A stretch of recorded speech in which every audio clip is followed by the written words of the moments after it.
beautiful people. It's your favorite Aussie twin, Marie. Hey, beautiful people. Hey there, beautiful people. Hey there, beautiful people.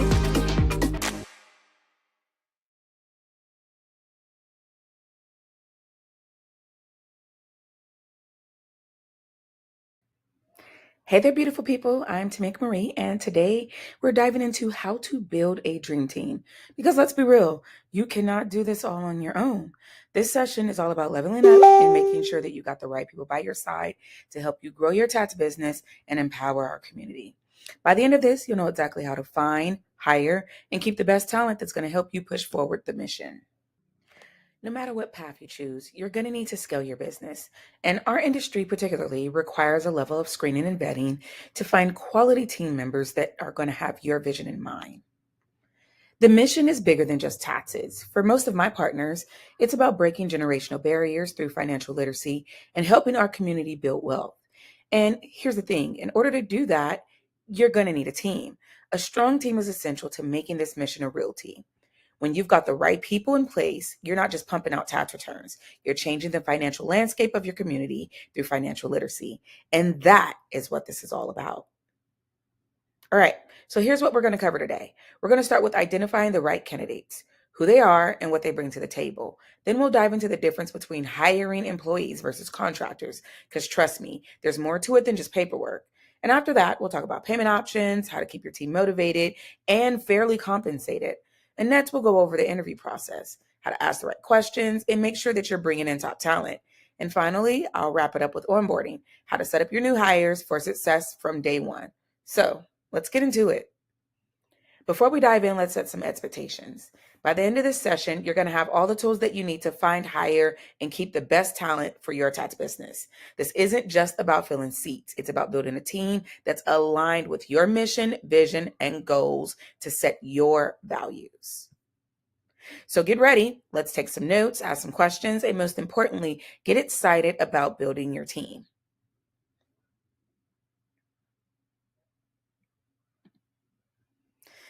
Now let's talk about who you want on your team. And this isn't just about finding someone who can do the job or who needs a job. You need folks who align with your vision and bring something extra to the table. We're talking about the qualities and the skills that go above tax knowledge. You need people who are hungry, those who are ready to hustle, and who believe in what you're trying to achieve. Cultural fit is key. If they don't vibe with your mission, it's going to be a struggle. So let's dive into what makes an ideal candidate. All right, so let's break down some skills. Obviously, tax knowledge is a must. They got to know their stuff, but that's just the start. You also need folk who can think on their feet, solve problems, because this is a business and things do not always go according to plan. And you don't want to underestimate the power of strong communication skills. Your team needs to be able to break down complex tax concepts into everyday language that your clients can understand. If they can't communicate, it doesn't matter how smart they are, they're not going to be able to get this job done. So skills are important, but let's not forget about personality. You need people that are going to bring the right energy to your team. A strong work ethic is non-negotiable. They've got to be willing to put in the work, especially when things get hectic. Resilience is key. Tax season can be a grind, and you need folks that can handle that type of pressure. You want team players, people who are willing to help out their coworkers and contribute to the positive office culture. And finally, adaptability is crucial. The tax world is always changing, and you need people who are willing to learn how to grow with the business. So where do you find these rock star candidates, right? You've got options. LinkedIn and job boards are great places to start. There's a lot of talent out there just waiting to be discovered. But don't sleep on networking events and industry conferences either. Those are prime opportunities to meet people who are serious about their career and who want to be a perfect fit for your team. And let's not forget about social media and referrals. Sometimes the best hires come from people that you already know and trust. I'm not telling you to go out there and hire your friends and family now, okay? So, but getting the word out there and using all of these tools at your disposal will help you to be able to find the right people. All right. Your network is your most valuable resource when it comes to recruiting. Don't be afraid to reach out to your current team, your clients, and your professional contacts. Referrals can bring in some of the best candidates because they've already been vetted by someone you trust. Consider offering referral incentives to your current employees. Money talks, and it's a small price to pay for finding the right top talent. Tapping into your existing connections can help you find candidates who are a great cultural fit and who are ready to hit the ground running. If you've ever experienced where we know in the tax industry, people who do insurance or credit repair, they're always reaching out to us, or real estate. It's because the pressures of those different industries also kind of go hand in hand with what it is that we do. So they kind of figure, there's upselling, and then also coming in one through season, coming in and out of one season into the nets is a way for you to be able to just keep that money flowing. All right. So you've got a bunch of resumes coming in. So now what? This is where you need to get strategic. The goal here is to separate the wheat from the chaff. All right. Start by reviewing resumes and applications with purpose. Look for relevant experience, attention to detail, and clear alignment with your needs. Don't skip the phone screen either. It's a quick way to gauge their communication skills, enthusiasm, and fit before you invest in a full interview. And keep an eye out for red flags, gaps in employment, job hopping, or vague ass descriptions. But also remember that to assess potential, sometimes the best hires are those people who still are a little green, but they got a lot of drive and they're willing to learn and grow. All right, so before you move forward with interviews, it's important to have a checklist for identifying top talent. And here's what you're going to be looking for. First, it's going to be relevant experience and skills. Do they have what it takes to do this job? Second, it's going to be, again, cultural fit. Do they align with your mission and your values for the business? And third, strong communication and problem-solving abilities. Can they break down complex concepts and handle challenges? And finally, positive references and a solid track record. Make sure they've got a history of delivering results. If they check all of these boxes, then you've got yourself what we call a top candidate. All right, so this is always going to be a controversial concept in the tax community, but let me break down what I consider to be the difference between an employee and a contractor. All right, an employee is someone who works directly for your business. You control their schedule, you are supposed to provide benefits, and they are a long-term part of your team. A contractor, on the other hand, is more independent. They work for you on a project basis, they control their own hours, they don't receive benefits from you, and each has an option of its pros and cons. Employees are great for stability and long-term growth, while contractors offer flexibility and are perfect for short-term projects and specialized skills. Knowing when to choose one over the other is key to building your team for the right business. All right. So when should you hire an employee?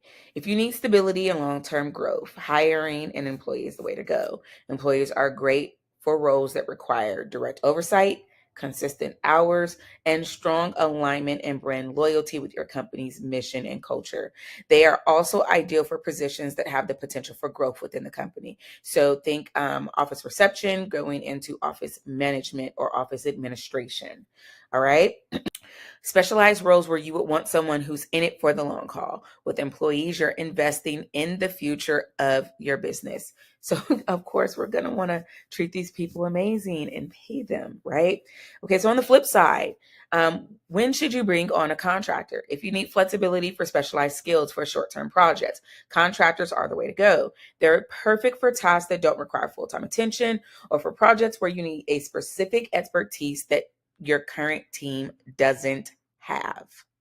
Okay, not going to emphasize there. Contractors are cost-effective solutions since you're not paying for benefits or long-term commitments. They come in, they get the job done, and then they move on. It's all about matching the right type of worker to the right type of job. All right. So let's talk about the legal stuff, because this is where things can get a little tricky. There are legal definitions and classifications for employees and contractors, and you need to know them to stay on the right side of the law. Misclassifying an employee as a contractor can lead to some serious fines and penalties, not to mention back taxes and benefits that you might owe to that particular employee that has been reclassified from a contractor. So you want to make sure that you're clear on the distinctions and always consult with a legal or HR expert if you are unsure. Compliance with federal and state regulations isn't optional, it's mandatory. And it's what keeps your business safe and secure. So, your insurance, definitely, if you read everything, it tells you how you're supposed to classify the difference of your employees and your contractors and how they will cover you if people are classified properly and if they are not. All right. So how do you make the right choice? You're going to start by assessing your business needs and what you're trying to accomplish. What kind of support do you need to get there? You're going to weigh the benefits of hiring an employee versus bringing on a contractor. Are you looking for long-term stability or short-term flexibility? Generally, when people are first starting out, they like to pull in contractors, even if it's going through a staffing agency, to get people in those seats, to pull in those bodies that has a beginning level of expertise, right? That way, if something does fall, you're not left shifting through resumes, right? You actually can call that recruiter back up and say, hey, I need to get in a new office manager because the last person didn't work out. And they can, again, have a fresh, warm body in that seat. That is my recommendation when you are starting off into the business. As you start to go through and vet people, I'm not telling you to fill your entire management team or even your entire business with temps, but it is a very viable way to start off. All right. As you continue to look for long-term stability and or short-term flexibility, you want to think about the goals, both immediate and long-term, and match the right type of worker to those needs. For example, if you run a year-round office, the amount of tax preparers that you're going to use during peak season is going to be different than the amount of preparers that you're going to have on for the full season. So can some of those people be contractors? Absolutely, especially if they are more skilled, higher skilled, and or new entry level. Both of those have the opportunity to come in as contractors, especially if it's the opposite of what you typically employ. All right. So yeah, this isn't a one size fits all decision. It's about finding the best fit for your specific situation. All right, so let's look at some real world examples. Hear how other tax pros made their choice between employee and contractors and what we can learn from their experiences. These case studies show the thought process behind the decision, the challenges they face, and the outcomes that they achieve. By learning from their successes and their mistakes, you can make more informed decisions for your own business. Remember, every business is different, but the principles of smart hiring are going to be universal. All right. So case study is going to be listed below. Make sure you go in and check those out. All right. So payment options. How are we going to pay these people? Now that you're covered on who you need on your team and how to bring them on board, let's talk money, because let's be real, compensation in this industry matters. And there are so many different compensation structures and different business models to be able to choose from. Everyone's going to run their ship a different way, right?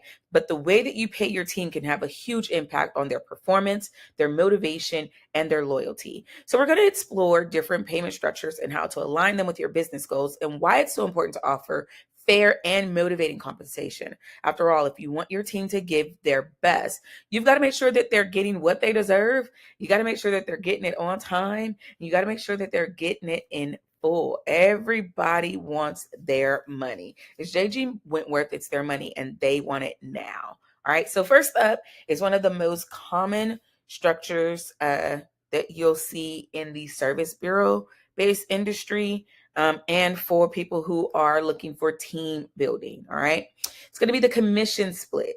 This is perfect for the hustlers on your team, those who have direct impact on your revenue, like sales roles or even tax pros who bring in new clients. So these are the ones that are bringing in their own clientele. Commission splits are all about rewarding performance. The money they bring in, the more they earn. It's a win because it motivates them to grind a little bit harder. And the more that they succeed, the more that your business grows. So we'll look at some examples of successful commission structures and how this can be applied in the tax business. All right. Commission splits. That worksheet's going to be listed below. Hourly pay. All right, so here's one that is mostly used at the franchise structure. This is a steady, reliable option. It's great for roles with consistent tasks and responsibilities like administrative assistants, data entry specialists, or even certain tax prep roles. Hourly pay offers stability for employees, which can bring a draw for those who prefer a predictable income. But it's also important to balance those hourly rates with your budget. We'll discuss how to set competitive hourly rates and attract talent without breaking the bank in the next sections. Ooh, and bonuses. Okay. So, who doesn't love like a little bit of extra cash? Bonuses are a great way to reward your team for going above and beyond. They're an additional incentive that encourage extra effort, commitment, and loyalty. Now, there is not a tax office that I've ran across, no matter how they choose to pay people, whether it is commission, whether it is hourly, that they do not have a bonus structure that follows. So if you do not have a bonus structure, change it and quit being cheap. All right, so they encourage extra effort, commitment, and loyalty, but bonuses need to be structured carefully to make sure that they align with your business goals. Don't go giving away the bank. Whether it's hitting certain revenue targets, completing projects ahead of schedule, bringing in new clients, bonuses should be tied to outcomes that matter for your business needs. So that can change from year to year, right? So we can also talk about in the next section how bonus structures keep your team motivated and on track.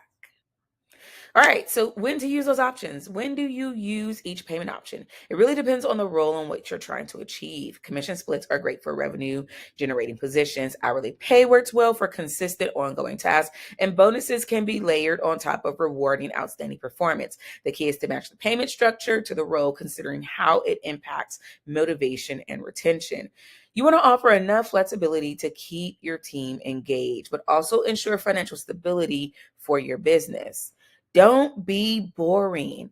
This is how you hear of teams that are making, tens of thousands of dollars every single week. It's because they're motivated to get out there and shake a tail feather. When you are actually incentivizing your team, because as I have always said, taxes is not just about knowing the IRC, it is a sales position, which is also real estate. It is a sales position. Also insurance. It is a sales position. Also credit repair. They're all sales positions. You got to get out there and make it shake. Yes, you have to have the technical knowledge. Yes, you have to apply portions of the law and or codes or sections in order for you to be able to, do your business. But you also have to make sure that you're building comfortability. You have to build your reputation and you have to continue your education to make sure that you're staying on top of your game. All right. So when you're asking someone to juggle all of these hats, it's pressure. And in order to make sure that that team member is excelling at every level of performance, the key is to match the payment structure to the role and consider how it impacts the motivation and retention. You won't, right? That's the goal. That's it. That's all. That's the post. All right. So negotiating pay. It can be tricky, but it's a crucial part of the hiring process. You need to be prepared for pay discussions with candidates, which means understanding market rates and benchmarks for roles that you're hiring for. Go do some market research. Go check out and see what other people are doing. How are they paying their people? And then look at some of the reviews of those people. How are their team members feel about working for them? Are they happy? Are they team building? Are these people actually scaling? Are they forever tax preparers, or did they have room and growth if that's something that you're going to be seeking? So definitely when you're offering and negotiating your pay structure and what you're going to be offering your team as in team building, make sure that you make that process clear of what your deliverables are so that they understand not only are you getting this financial incentive, but this is the benefit of what's coming with this position. So you want to make sure that they understand that it is highly incentivized, right? All right. So it's about finding what that sweet spot is for both you and the candidate to feel like you guys are both getting a good deal. You're getting what you're paying for, and they are getting what they came for. All right. We'll go over strategies of reaching mutually beneficial agreements that leave room for everyone feeling satisfied in the next modules that are getting ready to come up. All right, guys, I'm blowing through this. Okay. So down below, there are going to be some case studies for successful payment structures. You can check that out in the link up when you get over there. Next is interviewing and onboarding. All right, this is going to be a mouthful because this is half of the battle. Okay, so let's talk about the interview process. This is where you really get to know your candidates and see if they're the right fit for your team. Preparation is going to be key. You need to know what you're looking for, set clear objectives for the over interview, and you need to not just ask basic questions. You got to dig deeper and understand if their skills are going to be a fit and potential. You also need to know if they're going to be work with you personality wise. A lot of people are like, okay, they look amazing on paper, but can you guys take instruction and direction? Is that going to be, can't work with everyone. Recognize those red flags at the beginning. And remember, interviews should be a two-way street. Be prepared to answer questions about why someone wants to come and work for you. What makes your business different? What incentivizes a worker to want to partner with you as they drive through their own success? And what growth potential can you offer them? So make sure you're creating a space where candidates feel comfortable and can show their best selves. The goal is to find out if they're a good match for your team and if your team is also a good match for them. All right. So negotiating pay can be a crucial part of the hiring process. So you got to be prepared to ask and discuss that with candidates, which means that you got to understand the market rates. Behavioral questions, you have to assess what their experiences are and ascertain what their decision making levels are, right? Situational questions, find out what their problem solving skills are. Everyone isn't equipped to solve problems. Some people have to take directions very literally. All right. And then I know we can't beat this in enough. Cultural fit. Everyone's going to run their tax business differently. You need to make sure that your team fits the vibe of what your vision is.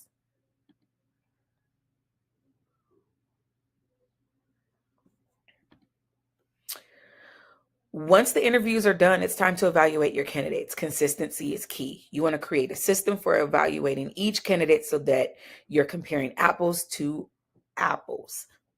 Scoring rubrics can really be helpful here, giving you a way to objectively assess each candidate's skill, experience, and fit.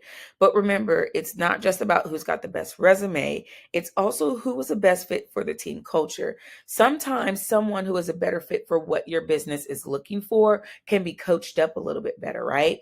And the person that's the best on paper isn't going to be the best candidate in theory and or in practice. So make sure that you're considering both skill and cultural fit when you're making your decisions.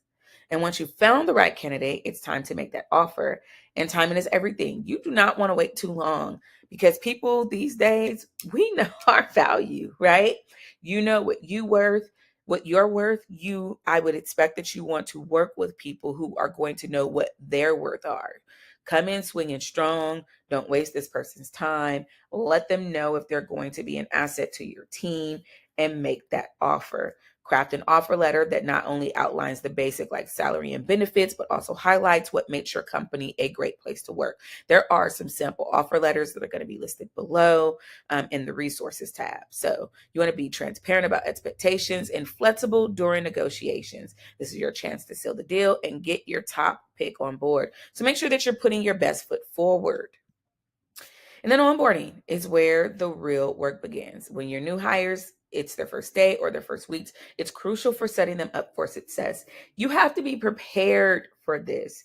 You cannot hire someone, throw them into a position, and just expect them to create magic. You have to make sure that they have all of the tools, training, and resources they need to hit the ground running and be successful. Not just logistics. You have to create a welcoming and supportive environment. You want them to feel like they're a part of the team from day one. A strong onboarding process can make the difference between a new hire who thrives and one who struggles to find their footing, which can be all of the difference between success and failure. So also maybe take a look at the Tats Pro onboarding and SOPs to show you of an outline of what you need in order for you to get your team set up for success. All right. And then training your new hires. It doesn't stop after the first week. Investing in ongoing training and development is crucial if you want your team to stay sharp and grow with your business. You're going to tailor your training programs to the individual needs and roles of your teams and members. What works for an entry-level Tats Pro might not be enough for someone who's in a management role. You want to encourage continuous learning and growth and provide opportunities for your team to expand their skills. This is not only benefits them, but it strengthens your entire business.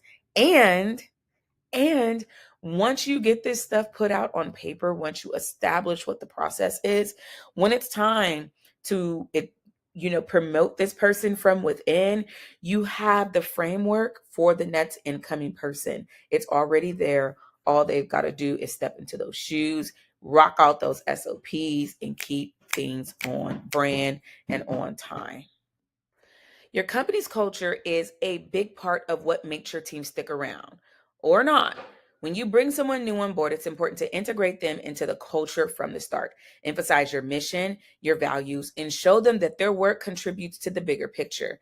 Encourage team building and collaboration. Create opportunities for your team to connect and work together. And above all, support a positive and inclusive workplace culture. When your team feels like they belong, they're more likely to stay and contribute their best work.